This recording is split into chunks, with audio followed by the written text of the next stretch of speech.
Vous écoutez La Voix d'Ambroise Paré, 24 heures sur 24, 7 jours sur 7, la radio des patients. Rebonjour à tous, si vous nous rejoignez, vous êtes sur La Voix d'Ambroise Paré en direct pour la 9e édition de Lire à l'hôpital. Et nous recevons Laurence Cossé. D'abord un grand merci Laurence d'être parmi nous.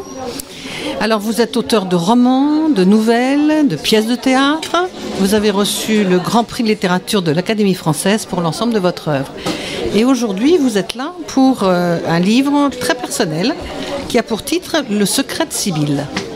Alors c'est un roman autobiographique, intime, sur votre amitié avec Sibylle lorsque vous étiez préadolescente et sur après la raison de la rupture. Alors au début du roman, c'est le bonheur total. Vous avez entre 10 et 15 ans, vous êtes inséparables et cette amitié est telle que vous la qualifiez même d'amour. C'était vraiment de l'amour ? C'est ce que je pense aujourd'hui. Alors, vous avez dit roman, non, ce n'est pas un roman. On a mis roman d'ailleurs, parce que c'est écrit comme un roman, et pour moi, le travail de la forme, le travail de la phrase est l'essentiel. Mais il n'y a pas de fiction. Il y a un très très bon auteur, Patrick Deville, qui dit « J'écris des romans d'aventure sans fiction ». Là, on peut dire que c'est un roman d'amour sans fiction. Et c'est un roman quand même. Enfin, bon, un roman où tout est vrai. Oui, j'ai vécu, entre 10 et 14 ans, une amitié tellement belle, tellement complète, tellement exclusive, qui n'est pas très bien,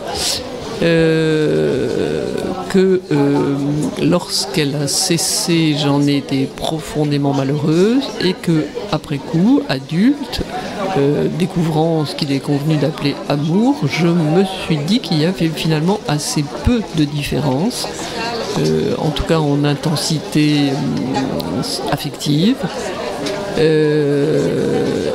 Voilà, peu importe d'ailleurs le nom qu'on donne aux réalités, mais ça a été une période de ma vie parfaitement sereine, exceptionnellement sereine. Exceptionnelle, sereine, mais ça se sent d'ailleurs. Et puis vient l'âge des transformations de l'adolescence. D'abord la beauté de Sibylle, et puis les différences d'éducation de vos familles. Tout ça a fait que vous vous êtes éloignés. Alors, je dirais ça un peu autrement. Vers 13 ou 14 ans, cette amie est devenue d'une beauté exceptionnelle. Et sa beauté l'a éloignée de moi. Les gens qui sont d'une beauté rare accèdent de ce seul fait à un ordre de réalité un peu différent. Voilà. Je n'appartenais pas à cet ordre des êtres exceptionnels physiquement, et donc elle s'est écartée de moi. J'en ai beaucoup souffert. C'est un scénario classique. Là, je viens de parler au salon avec une dame qui me dit: ma fille de 16 ans vit un profond chagrin. Je lui ai dit: mais prenez ça au sérieux. On peut être ravagé par une rupture affective à cet âge-là sans rien à voir avec l'homosexualité dont il est si souvent question aujourd'hui. Rien à voir. Simplement des amitiés d'une intensité très belle. Voilà. On m'a demandé d'ailleurs un jour à une rencontre littéraire, est-ce que vous avez eu des amitiés, une amitié pour une femme, une amie ensuite, et j'ai pris conscience, c'était il y a peu de temps, que non, jamais je n'ai eu d'amitié pour une femme de cette intensité. Voilà. C'est peut-être pour l'avoir connue précocement. Mais la différence de vos familles a joué aussi, parce que la famille de Sibylle était sûrement un peu plus ambitieuse que la vôtre, plus sensible aux convenances. Oui, mais je ne pense pas du tout que ça nous ait séparés. Vous savez, des enfants, ou même des préadolescents, des adolescents ou des adultes peuvent avoir des amitiés intenses avec des personnes qui n'ont pas leur culture. Non, c'est en écrivant ça dans le détail que j'ai réfléchi à ces différences sociologiques qui me sont apparues beaucoup plus... Enfin, que j'ai su nommer et décrire à l'âge adulte, alors qu'à l'âge enfantin, je ne faisais que les éprouver. Vous voyez, les éprouver d'ailleurs un peu douloureusement, mais il y avait quelque chose de si fort entre nous, notamment le goût de lire et le goût de parler. Voilà, c'était une amitié intellectuelle en fait. Nous étions deux lectrices boulimiques et nous parlions. Voilà, et ça me comblait. Je crois que ça la comblait aussi. Et puis hélas, vous apprenez sa mort tragique. Alors vous allez aller à la rencontre de ses proches pour essayer de comprendre. Vous aviez besoin de savoir. Ah oui. Ce qui s'est passé, c'est que lorsqu'elle s'est éloignée de moi, quand elle avait 15 ans et moi aussi, nous avons été dans des lycées différents et puis je la trouvais étrange, distante, rogue, voilà. Tout ça me semblait très douloureux, j'avais l'impression qu'elle me traitait mal. Et elle a fait des études, moi aussi, on se voyait peu, c'était toujours moi qui demandais à la voir. Elle ne manifestait aucun intérêt ni pour moi ni pour ce que je faisais.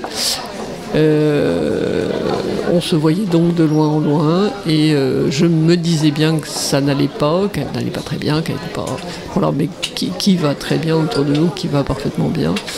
Et puis c'est le jour de son enterrement que j'ai entendu le père jésuite qui célébrait prononcer le mot maladie. Je me suis dit maladie, voilà. Et puis après, j'ai effectivement longuement interrogé sa mère avant d'écrire. C'était une époque où la maladie mentale, la schizophrénie en l'occurrence, n'était jamais nommée, jamais, où les proches ne parlaient jamais de Oui, on en avait presque honte. C'était effrayant. Hein. Malheureusement, ça n'a pas tellement changé. Mais du coup, je suis passée à côté de cette réalité. Si j'avais su qu'elle était malade, j'aurais mieux compris sa distance. J'aurais peut-être pu avoir une attitude plus juste avec elle. Voilà. Et je regrette beaucoup de n'avoir rien compris. C'est beaucoup plus tard que j'ai compris que la maladie mentale tient à un cheveu, ça ne se voit pas, et qu'il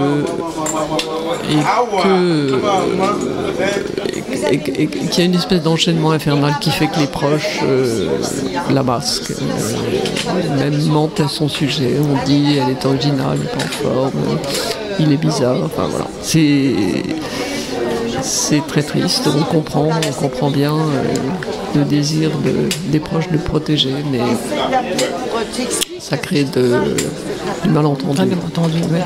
Alors c'est aussi un livre sur les années 60. Alors moi je me suis retrouvée avec une jupe courte, des chaussettes hautes, des mocassins un peu ridicules, et aussi sur la condition des femmes à cette époque-là. Vous avez une phrase absolument terrible. Dans une petite fille des années 60 se savait par définition une demi-portion, un accessoire. Ouais. Mais c'est terrible. Bah oui. Oui, pour moi, c'est le. Je n'écris que là-dessus. J'ai longtemps cru que j'écrivais sur le pouvoir, et puis au moment de l'affaire Strauss-Kahn, j'ai pris conscience que j'écrivais sur le machisme, en fait. Et c'est tout à fait synonyme pour les gens de ma génération. Le pouvoir étant exercé par les hommes, ben absolument, absolument. Mon père, qui était le meilleur des hommes, qui était ravi d'avoir des filles et des fils, on était une famille nombreuse, disait: je suis bien content d'avoir eu des fils intelligents et des filles jolies. Mais il disait ça pas tendrement, sincèrement d'ailleurs. Oui, ça choque personne. Ça c'est quand même gravé dans un coin de mon crâne. Bien sûr qu'il n'y avait absolument pas la même exigence pour les filles que pour les garçons. Tout ceci a changé. Hein. Oui, je ne dis pas que je pense que le machisme est toujours à l'œuvre, mais qu'il a pris d'autres formes. Du point de vue de l'éducation des filles, c'est quand même moins discriminant et c'est une bonne chose. C'est une bonne chose. Et je peux vous demander la réaction de la mère de Sibylle à la lecture de votre livre ?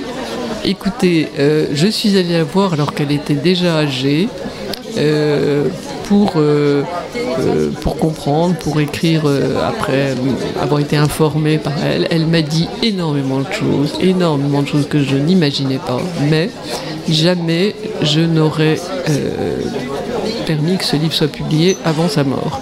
Je pense que lorsqu'on est la mère de quelqu'un dont on n'a pas pu tenir la tête hors de l'eau, il est insupportable que sur cette personne, quelqu'un d'autre écrive.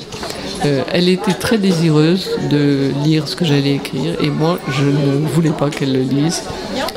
Donc j'ai attendu sa mort pour ce faire. Voilà. Je me suis peut-être trompée. J'ai une amie qui a vécu un drame dont un fils a mis fin à ses jours, un fils très perturbé mentalement, et qui m'a dit: mais tu te trompes, moi j'aimerais qu'on écrive sur mon fils. Mais voilà, je fais l'hypothèse que non, que ça n'est pas supportable. Eh ben, merci beaucoup, Laurence. Je vous en prie. Alors, je vous invite tous à lire ce livre, très délicat sur le ton de la confidence qui est édité chez Gallimard et que vous pouvez acheter dans le hall chez Périple. Merci Laurence Cosset. Vous écoutez La Voix d'Ambroise Paré, 24 heures sur 24, 7 jours sur 7, la radio des passions.